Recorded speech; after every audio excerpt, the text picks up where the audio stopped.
একটা সুনির্দিষ্ট ছাত্র সংগঠন তাদেরকে ফেভার করার জন্য কিন্তু একদিন বাড়ানো হয়েছে। এটা কিন্তু একটা আশঙ্কার জায়গা যে সামনে যখন নির্বাচনী কার্যক্রমগুলো চলমান থাকবে, ভোট হবে, সেই সময় যদি এই ধরনের প্রভাব বিস্তার হয়, ভোটের নিরপেক্ষতার বিষয়ে আমরা কিন্তু আসলে শঙ্কা প্রকাশ করছি। কারণ আমরা সুস্পষ্টভাবেই দেখেছি যে বাংলাদেশ জাতীয়তাবাদী ছাত্র দলের একজন ক্যান্ডিডেট উনি বলছেন যে ওনাদের ডাকসুর যে প্যানেল সেটা ঠিক করে দিবেন ওনাদের সাংগঠনিক অভিভাবক জনাব তারেক রহমান।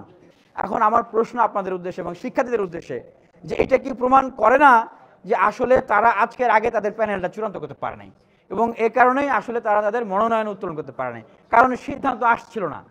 এবং এটা কিন্তু অন রেকর্ড পত্রপত্রিকাতে নিউজ হয়েছে গতকালকে রাত পর্যন্ত যে সিদ্ধান্ত আসছে না। তো সে কারণে আমরা মনে করি যে বিশ্ববিদ্যালয় প্রশাসনকে তার স্বকীয়তা বজায় রেখে তাদেরকে কাজ করতে হবে, কারোর প্রতি বায়াস করা যাবে না।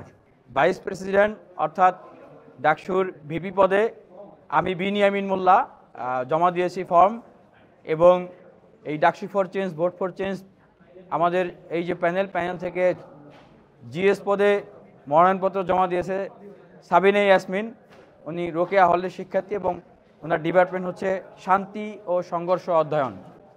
এবং এজিএস পদে জমা দিয়েছেন রাকিবুল ইসলাম, উনি ঢাকা বিশ্ববিদ্যালয়ের মার্কেটিং ডিপার্টমেন্টের শিক্ষার্থী এবং ওনার হল হচ্ছে সলিমুল্লাহ মুসলিম হল।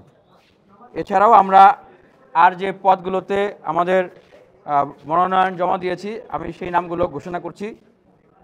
বিজ্ঞান ও প্রযুক্তি বিষয়ক সম্পাদক মোহাম্মদ শাকিব খান, আন্তর্জাতিক সম্পাদক মোহাম্মদ তোফাজ্জল হক আকাশ, সমাজসেবা সম্পাদক আরিফুর রহমান মজুমদার, ক্রীড়া সম্পাদক মোহাম্মদ মুক্তার হোসেন, মুক্তিযুদ্ধ ও গণতান্ত্রিক আন্দোলন সম্পাদক Hridoy Ahmed, common room, reading room ও সাহিত্য ও সাংস্কৃতিক সম্পাদক সাবে মাসানি, স্বাস্থ্য ও পরিবেশ সম্পাদক রাকিব হোসেন গাজী, মানবাধিকার ও আইন সম্পাদক ইশতিয়াক আহমেদ, গবেষণা ক্যারিয়ার উন্নয়ন সম্পাদক মোহাম্মদ রজব সালার খান শাওন।